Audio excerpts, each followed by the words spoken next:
ونعوذ بالله من شرور أنفسنا ومن سيئات أعمالنا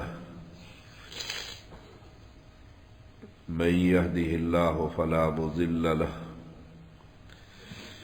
ومن يضلله فلا هادي له أشهد أن لا إله إلا الله وحده لا شريك له وأشهد أن محمدا عبده ورسوله أما بعد فإن خير الحديث كتاب الله وخير الحدي هدي محمد صلى الله عليه وسلم وشر الأمور محدثاتها وكل محدثة بدعة وكل بدعة ضلالة وكل ضلالة في النار اللهم صل على محمد وعلى آل محمد كما صليت على إبراهيم وعلى آل إبراهيم إنك حميد مجيد اللهم بارك على محمد وعلى آل محمد كما باركت على إبراهيم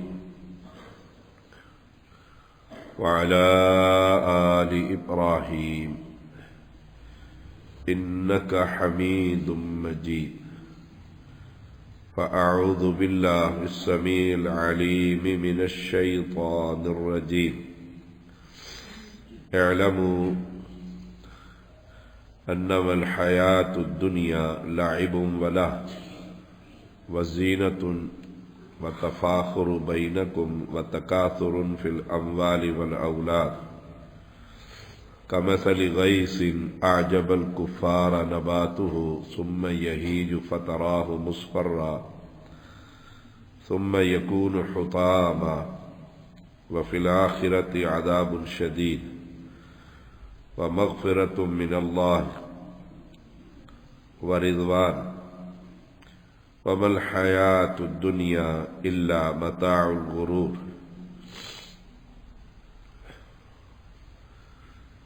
تعریفوں کے لائق اللہ کی ذات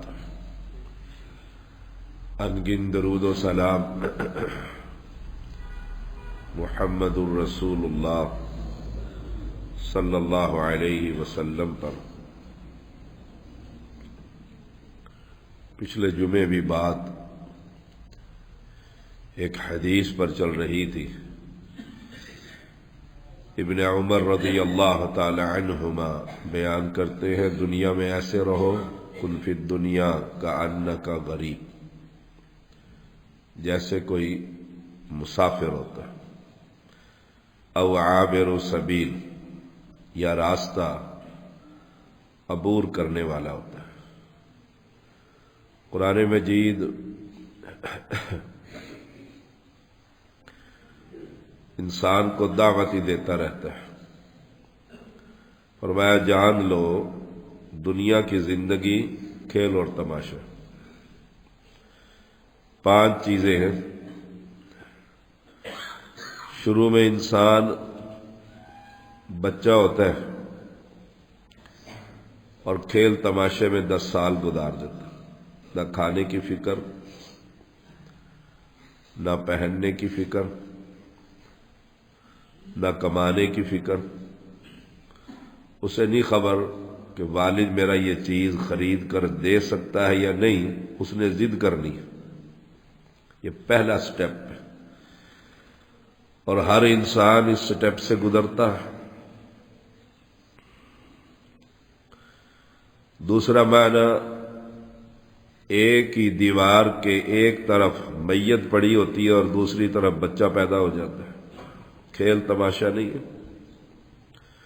ساتھ والے رو رہے ہیں کہ امی جی فوت ہو گئی، اور ادھر دیوار کے دوسری طرف پڑوسی کے گھر میں اللہ نے 20 سال کے بعد بیٹا دے دیا، وہ خوشیاں منا رہے۔ کیسا کھیل تماشا ہے۔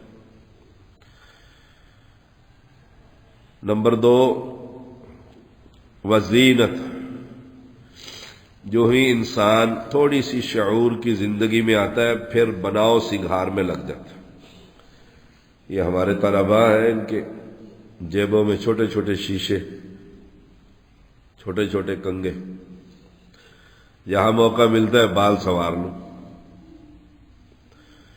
آپ دنیا کھلی ہوئی کتاب ہے، باہر چلے جائیں، اپنے خاندان کو دیکھیں، چھوٹی چھوٹی بیٹیوں کو دیکھیں، وہ ماں کو تیار ہوتے دیکھتی ہے، وہ پینسل لے کر وہ بھی ہونٹوں پر پھیرتی رہتی ہے۔ اب اس کے زینت کے دن ہیں، خوبصورتی کے دن ہیں، ایسے کیسے لگتا ہوں، اس سائڈ سے کیسے لگتا ہوں۔ آپ دیکھتے نہیں جب سے یہ موبائل آیا ہے اور سیلفیاں لینے والے موت کے منہ میں کتنے چلے گئے کہ یہاں جا کر کھڑا ہو کر اس انداز میں میری زینت آئی۔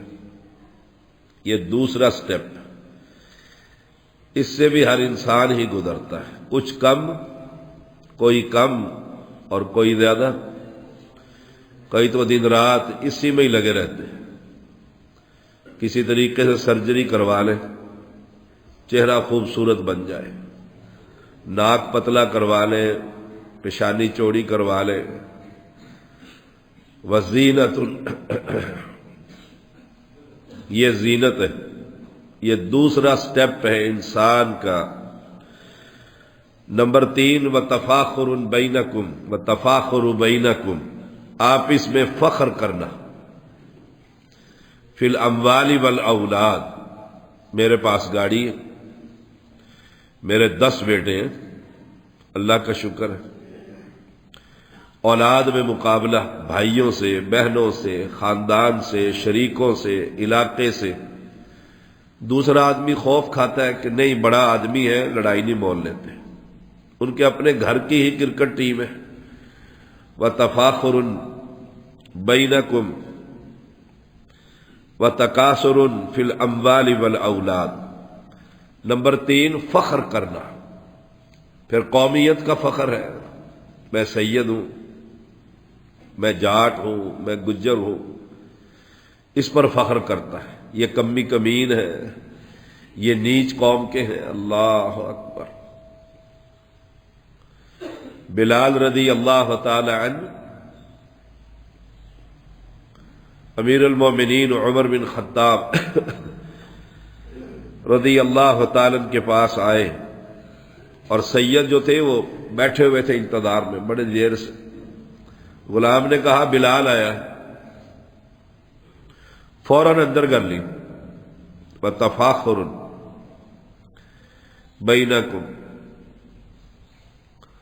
قریشی بگڑ گئے کہ ہم آدھا گھنٹہ سے انتظار کر رہے اور یہ غلام آیا ہے اور اس کو اندر کر لیا۔ ان میں سہیل بھی تھے رضی اللہ تعالیٰ عنہ، انہوں نے کہا یہ غلام نہیں، اس کا ایمان اس کو اندر لے گیا، تم نبی کے ساتھ دشمنی کر رہے تھے، یہ کلمہ توحید پر مارے کھا رہا ہے۔ فخر کس چیز پر ہے؟ اللہ اکبر۔ فخر ہوتا ہے، دکھاتا ہے، پھر چیزیں سامنے رکھتا ہے۔ نئے نئے موبائل آئے تو لڑکے ہاتھ میں ایسے لے کر چلتے تھے، ہر آدمی دیکھے میرے پاس موبائل اور کسی کے پاس نہیں ہے۔ قومیت کا فخر، مال کا فخر، اولاد کا، پھر کثرت، وتکاثر فی الاموال والاولاد، پھر ایک دوسرے سے جتلانا مال میں۔ ہر بیٹے کی الگ کوٹھی میں نے لے لی، ہر بیٹے کو الگ سیٹ کر دی ہے۔ اللہ اکبر۔ یہ 5 چیزیں ہو گئی ہیں، اور مثال کیا دی قرآن نے؟ کمثل غیث اعجب الکفار، کسان جو ہوتا ہے اسے کافر کہا گیا قرآن میں، بیج کو چھپانے والا۔ کمثل غیث، بارش کی مانند، اعجب الکفار، جو کسان کو خوش لگتا، کسان کو خوش لگتا ہے۔ نباتو ہو، کھیتی اس کی، سبزہ، کھیتیاں، زمیندارہ۔ دیکھو اب جو 5 چیزیں پہلے بیان کی گئیں، وہ حدیث ذہن میں رکھیے گا پچھلے جمعے والی، کن فی الدنیا، یہ 5 ہی چیزیں ہیں پوری دنیا۔ فخر ہے کہ میرا پی ایم سے رابطہ ہے، فخر ہے میرے گھر میں ایم این اے، کسی کی جرت ہے کوئی مجھے ہاتھ لگا دے؟ بس اس کے علاوہ دنیا کی حقیقت ہی کوئی نہیں۔ اور یہ ختم کیسے ہوتی ہے؟ کمثل غیث اعجب الکفار نباتہ ثم یہیج فتراہ، پھر اللہ تعالیٰ اس کو خشک کر دیتا ہے، جوان ہو گیا پھر بوڑھا ہونا شروع ہو گیا، دانت گرنے شروع ہو گئے، جوڑوں کا درد شروع ہو گیا، دل میں ہارٹ اٹیک شروع ہو گیا، گردے فیل ہونے شروع ہو گئے، ثم یہیج فتراہ، ایسے ہی گندم لہلہاتی سبزہ، آنکھوں کو خوبصورت، ٹھنڈک، بیماریوں کا علاج، شبنم، اور پھر گرمی پڑی پیلا آیا خشکا، ثم یہیج، پھر خشک کر دیتا ہے، فتراہ، پس تو دیکھتا ہے اس کو مصفرن، زرد رنگ کی، دیکھتے نہیں ہے، جوان ہوا، بچہ تھا، کھیلتا تھا، زینتیں لگاتا تھا، بال سنوارتا تھا، جوان گبرو ہو گیا، کسی کو نزدیک نہیں لگنے دیتا، اب ہاتھ میں لاٹھی پکڑ لی۔ یہ ہے، کسی نے پوچھا نا من چلے بچے نے کسی بوڑھے سے جس کے ہاتھ میں لاٹھی تھی، اس نے کہا بابا یہ تیر کمان کتنے کا لیا ہے؟ کمر جھک گئی، کمان بن گئی، اور ہاتھ میں ڈنڈا تیر ہے۔ وہ بابے نے بڑی خوبصورت بات کہی، عقل مند آدمی تھا، کہا بیٹا تھوڑی دیر انتظار کر، مفت میں ملے گی، بازار سے خریدنے کی ضرورت نہیں ہے، تھوڑی دیر انتظار کر، مفت میں ملے گی۔ اور جو انتظار کرتا ہے یعنی زندہ رہ جاتا ہے دنیا میں، پھر یہ مفت میں مل جاتی ہے۔ کمر جھکی ہوئی، ہاتھ میں ڈنڈا پکڑ کر اس کے بغیر اٹھ ہی نہیں سکتا، ثم یہیج فتراہ مصفرا ثم یکون حطاما، پھر اللہ اس کی کٹائی کرا دیتا ہے، کسان کی فصل کی، چورا چورا ہو جاتا ہے، پھر بندہ مر جاتا ہے۔ یہ ہے مثال، دیکھیں 5 چیزیں ہیں، ثم یکون حطاما، صاف۔ کوئی یہ کہے کہ میں ساری عمر دنیا میں رہوں گا، اسی لیے تو پیغمبر نے فرمایا کن فی الدنیا کانک غریب، کھیتی سے مثال ہے تیری، بس مسافر کی زندگی ہے۔ وفی الآخرۃ عذاب شدید، اب تم اوپر جاؤ گے وہاں 2 ہی سزائیں ہیں، آخرت میں دردناک عذاب ہے، وفی الآخرۃ عذاب شدید، تصور بھی نہیں۔ یہاں کوئی بیماری لگ جائے نا، انسان تنگ ہو جائے تو کہتا ہے یا اللہ موت ہی دے دے، اس بیماری سے تو نکلوں۔ جیسے حدیث میں آتا ہے حشر کے میدان میں رب سے بندے کہیں گے یا اللہ حساب کتاب شروع کر، بے شک دوزخ میں ڈال دے، اک دے، سزائیں بھگت بھگت کے سورج سر کے اوپر۔ وفی الآخرۃ عذاب شدید، ایک تو یہ ہے، اور دوسری طرف جنت ہے، وَمَغْفِرَةٌ مِّنَ اللَّهِ وَرِضْوَانٌ، اللہ کی بخشش ہے، اس کی رضامندی ہے، اللہ ہم سب کو نصیب فرما۔ جس سے رب راضی ہو گیا، وہ آتا ہے نا صوفی عبداللہ امیر المجاہدین رحمہ اللہ، بیٹھے ہوئے گھنٹوں گھنٹوں ایسے کرتے رہتے تھے، ان کا انداز تھا یا اللہ میں تیرے سے راضی، یا اللہ میں تیرے سے راضی، یا اللہ میں تیرے سے راضی۔ شکایتیں تو دن رات کرتا ہے، خدا نے مکان نہیں دیا، خدا نے گاڑی نہیں دی، خدا نے اولاد نہیں دی، خدا نے یہ کر دیا، خود اللہ نہیں، میں رہ گیا تھا بیماریوں کے لیے، میں نمازی، میں تہجد، پتہ نہیں کتنی شکایتیں، ہائے ہائے۔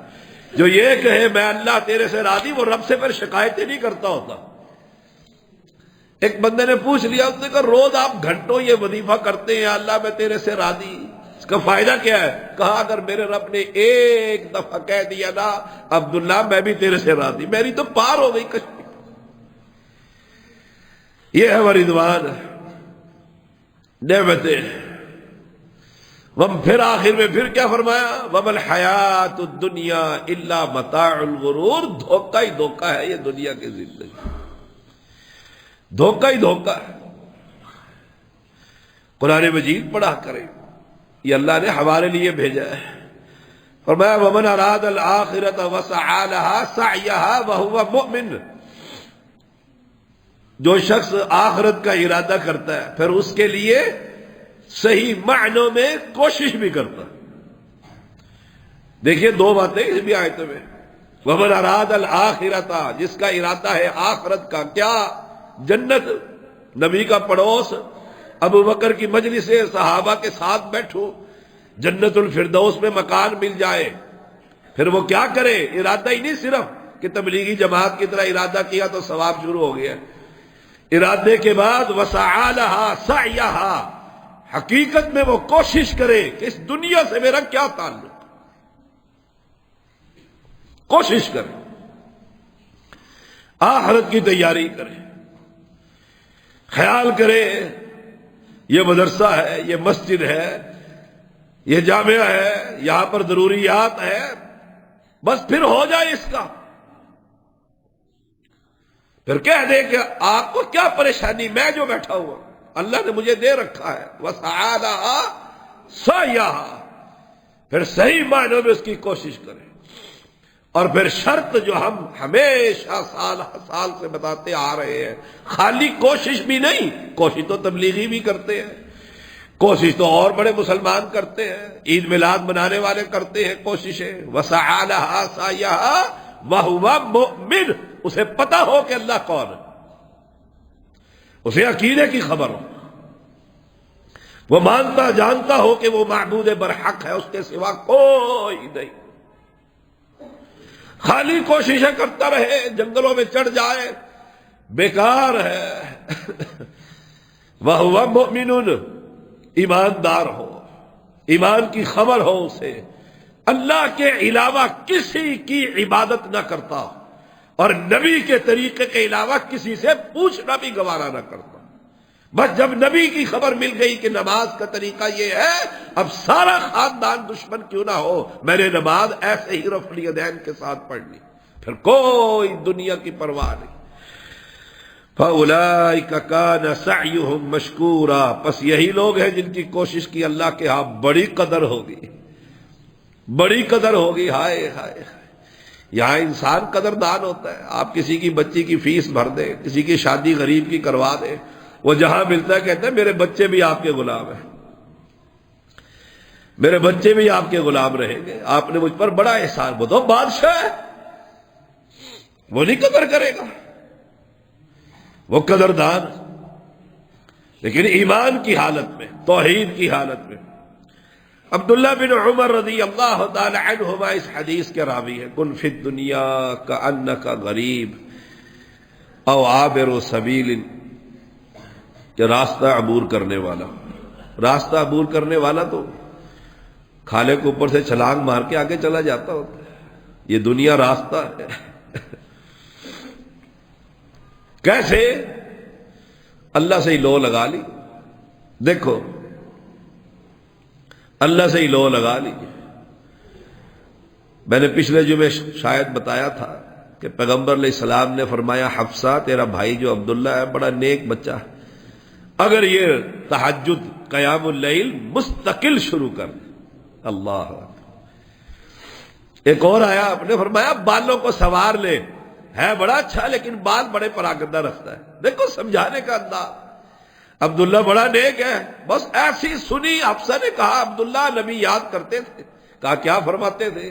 کہتے تھے عبداللہ بڑا اچھا لڑکا، بڑا نیک ہے، لیکن اگر یہ تہجد کا قیام شروع کر دے، بس سننے کی دیر تھی۔ نافع کہتے ہیں پھر زندگی میں کبھی قضا نہ ہو، آدھی رات سے زیادہ قیام میں ہی کھڑے رہتے تھے، کہ پیغمبر نے فرمایا ہے، یعنی معنی اچھا بننا چاہتا ہے مزید، اللہ سے لو لگا، رات کی نماز کا تو اور ہی، جو پڑھتے ہیں ان سے پوچھئے ذرا، کوئی دیکھنے والا نہیں ہوتا، یہ اونچی آواز میں کہے میں نے زنا کیا، میں نے چوریاں کی، میں نے ڈاکے کی، اللہ تو نے پردے ڈالے ہی رکھے، اب ذرا دھو ہی دینا اس کو، اور اکیلا اس رب سننے والا ہے، آدھی رات سے زیادہ۔ اور مال آتا، نافع کہتے ہیں رحمہ اللہ کہ ایک مرتبہ 30,000 درہم آئے ادھر خالی کر دی، غریبوں میں تقسیم کر دی۔ یہ ہے کن فی الدنیا کأنک غریب، ایسے رہ جیسے کوئی مسافر رہتا ہے، مال آیا تو وہ رب کو دے دیا، جسم ہے اس کو تھکا مارا اللہ کی عبادت میں. کن فی الدنیا کانک غریب. سیدنا امیر معاویہ رضی اللہ تعالی عنہ وہ بڑے دانا حاکم تھے، اکثر صحابہ میں مال تقسیم کرتے رہتے تھے. حسن رضی اللہ تعالی عنہ کے پاس تو اوپن چیک بک بھیج دی تھی، جو مرضی لکھ لو. بڑے پیار کرتے.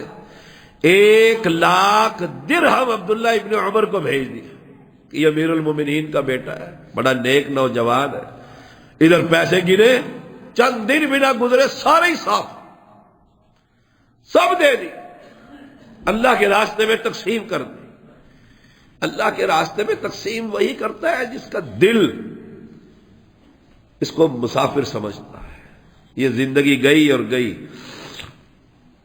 عبداللہ بن مسعود رضی اللہ تعالی فرمایا کرتے تھے نوجوانوں میں سب سے زیادہ دنیا سے بے رغبتی کرنے والا ایک ہی انسان ہے ہمارے اندر، وہ عبداللہ بن عمر.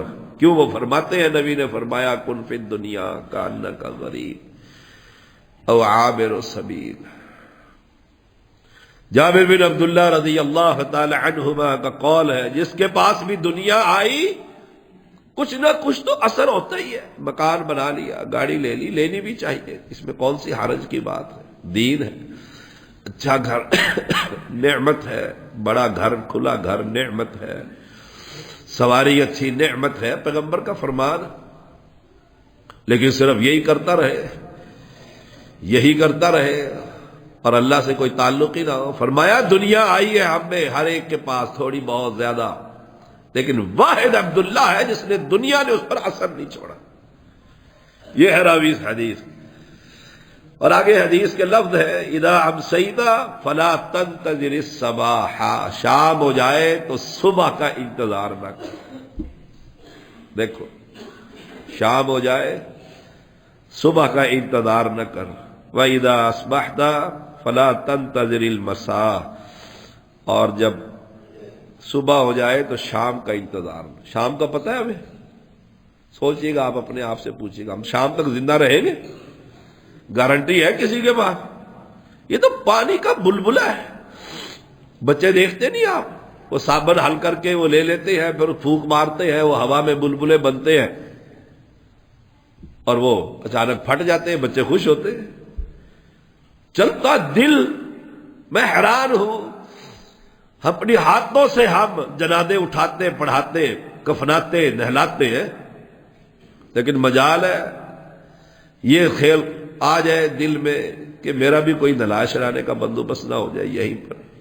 وہ یاد نہیں آپ کو میں نے چند سال پہلے سنایا تھا، بھائی باہر سے آیا 3 دن کا سفر کر کے اپنے بھائی کے جنازے میں موٹر وے پہ چڑھا، پہلے یہ مر گئی، بھائی کے ساتھ ہی لاش تیار ہوگی دونوں بھائیوں. صبح ہو گئی ہے، شام کا انتظار نہ کر، کچھ کر لے، کچھ کر لے. کیا معنی؟ صبح ہو گئی ہے، اللہ نے زندگی دے دی ہے، الحمدللہ الذی احیانا بعدما اماتنا، مرنے کے بعد زندگی مل گئی ہے. اب شام کا انتظار نہ کر، جو نیکی کرنی ہے نا ذہن میں آ گئی ہے، یہ نہیں کہ میں کل کروں گا، اسے کر، اسے کر. رہ جائے گا ورنہ یہ عمل. کتنے لوگ ہی رہ گئے، کتنے لوگوں کے اربوں خربوں بینک نہیں کھا لیے، پتہ ہی نہیں ہے، بتایا ہی نہیں بچوں کو. وہ ایک میں سمجھانے لگا کہ بچوں کو کچھ دے جاؤ، بچے جوان ہو گئے، کہنے لگا کاغذ بھی ایسی جگہ رکھ کر آؤں گا ان کی نسلوں کو بھی نہیں ملیں گے. ہائے ہائے. یہ نہ کہو میں شام کو کر لوں گا، شام کا انتظار نہ کرو. یہ دیکھو قاری نوید الحسن لکھوی رحمہ اللہ، قرآن کا قاری، انٹرنیشنل قاری، تلاوت کی، اور پھر ایئرپورٹ جا رہے ہیں، کراچی میں تلاوت کرنی تھی، بس رب نے دل بند کیا، موقع پر ہی اللہ کو پیارے ہو. اللہ اس کی قبر پر کروڑ رحمتیں برسائے. کوئی پتہ ہے صبح ہو گئی اور شام کو میں جی کل کر لوں گا نماز، میں جی پڑھ لوں گا. کتنے منحوس لوگ میں نے دیکھے ہیں جو مسجد میں آتے ہیں مجھ سے ملاقات کرنے کے لیے، اور میں اندازہ لگاتا ہوں اس نے نماز پڑھی ہے؟ نہیں، نماز نہیں پڑھی. جماعت ہو رہی ہے، دروازے پر کھڑے. جماعت ہو رہی ہوتی ہے اندر کلینک میں بیٹھے ہوئے، جب اذان ہو گئی ہے گھروں میں بیٹھے ہوئے ہیں، شام کا انتظار ہے، بے نماز ہی مر جائے، ہماری ایک نماز آگے پیچھے ہو جائے تکلیف ہوتی ہے۔ ہم اب 6 دنوں کے بعد سفر کر کے آئے، رات بخار چڑھ گیا، رگڑا لگا خوب، فجر پہ نہیں پہنچ سکا، سردی تھی بہت جسم کے اندر، دردیں تھی بہت زیادہ، بڑی تکلیف ہوئی۔ یا اللہ اگر اسی حالت میں مر گیا تیرے پاس کیا منہ لے کر جاؤں گا، کیا منہ لے کر جاؤں؟ اور جو پڑھتے ہی نہیں نمازیں، فرمایا رسول اللہ صلی اللہ علیہ وسلم نے صبح ہو جائے تو شام کا انتظار نہ کر، وہ نیکی کر لے۔ دوسرا معنی صبح ہو گئی ہے انتظار نہ کر، فوت ہو جائے گا، کوئی پتہ نہیں موت آ جائے، کوئی پتہ نہیں موت آ جائے۔ آپ نے دیکھا نہیں ایئرپورٹ پر، میں بڑا تجزیہ کرتا ہوں، انالیسس کرتا ہوں، لوگ ایئرپورٹ پر دھاڑے مار مار کر رو رہے ہیں، پوچھتا ہوں کیا ہوا، کہ اماں کو بھیجا تھا، ماں وہی مر گئی، باپ اکیلا ہی گھر میں آ گیا، اسے پتا تھا میں نے مر جانا ہے وہاں پہ۔ صبح ہو جائے شام کا انتظار نہ کر۔ یاد رکھیے گا کسی عقل مند کا قول ہے، بڑا خوبصورت قول ہے اس دنیا کے بارے میں، دنیا کا کام اس طرح سر انجام دو گویا تم ہمیشہ زندہ رہو گے، دنیا کا کام اس طرح سر انجام دو گویا تم ہمیشہ زندہ رہو گے۔ کیا معنی؟ کل کر لوں گا، میں نے زندہ ہی رہنا ہے نا، پرسوں کر لوں گا، اگلے دن خرید لوں گا، سامنے یہ رکھو میں نے ہمیشہ زندہ رہنا ہے، دنیا کا کام۔ نمبر 2، اور آخرت کا کام اس طرح انجام دو کہ کل مر جاؤں گا، یہ آج ہی کر کے اٹھوں نیکی، کسی کو کپڑا لے دوں، کھانا کھلا دوں، بھوکے کو کچھ دے دوں، کچھ مر جاؤں۔ فرمایا وَخُذْ مِنْ صِحَّتِكَ لِمَرَضِكَ وَمِنْ حَيَاتِكَ لِمَوْتِكَ، اپنی صحت میں سے اپنے مرض کے لیے، اپنی زندگی میں سے اپنے موت کے لیے کچھ کر۔ بیمار ہو جاتا ہے، پھر یہ دیکھو یہ بزرگ بیٹھے ہوئے ہیں، ترستے ہیں کہ زمین پر سر لگ جائے، سجدہ کر لیں، یہ کرسیوں پر بیٹھے ہوئے، یہ کبھی جوان ہوتے تھے، مورے خراب ہوئے، کمریں خراب ہوئی، صحت خراب ہو گئی، جو زمین پر سجدے کا مزہ ہے وہ کرسی پر مزہ ہے۔ وَخُذْ مِنْ صِحَّتِكَ لِمَرَضِكَ، اپنی بیماری سے پہلے کچھ پکڑ لے، اپنی صحت میں سے کچھ نیکیاں کر لے، بیمار ہو گیا تو اشاروں سے نماز پڑھے گا، پھر سنتیں بھی نہیں پڑھی جائیں گی، پھر کہے گا فرض ہی پڑھ لوں، مرتا ہوں میں تو جسم میں، فرض ہی پڑھ لوں۔ صحت ہوتی ہے عمل کی قوت اور قدرت ہوتی ہے کہ صحت ہے میری، دیکھتے نہیں آپ نوجوان لڑکا بھاگا پھرتا ہے، کئی گھنٹے گزر جاتے ہیں، گاڑی چلا رہا ہے، کوئی مسئلہ ہی نہیں، نہ نیند ہے، کیوں؟ جوان آدمی ہے، صحت ٹھیک ہے، اور بیمار ہو جائے پھر ترستا ہے، پھر نماز کو بھی ترستا ہے، پھر زمین پر سجدے کو بھی ترستا ہے۔ بیماری میں عمل نہ کر سکو گے، اس لیے صحت میں نیکی کما لو۔ بیماری میں آدمی کچھ نہیں کرتا۔ چودھری عبدالحمید صاحب آتے ہیں، بڑا پیار ہے میرا ان سے، ہمارے بزرگ ہیں، آتے ہیں آہستہ آہستہ آہستہ، کبھی وقت ہم نے دیکھا بھاگتے ہوئے آتے، بوڑھے ہو گئے نا، آگے نہ بیماریوں نے گھیر لیا ہے، اب کیا ہے، یا اللہ کسی کو اپنے علاوہ کسی کا محتاج نہ کرنا۔ پھر آدمی یہ مانگتے دعائیں، وہی اولاد جسے پالنا تھا وہ بھی کہتی یا اللہ یہ اٹھے مرے باپ، اس کی تو ہم نے شرمگاہ دھو دھو کے تھک گئے، یاد نہیں، دنیا نہیں دیکھتے۔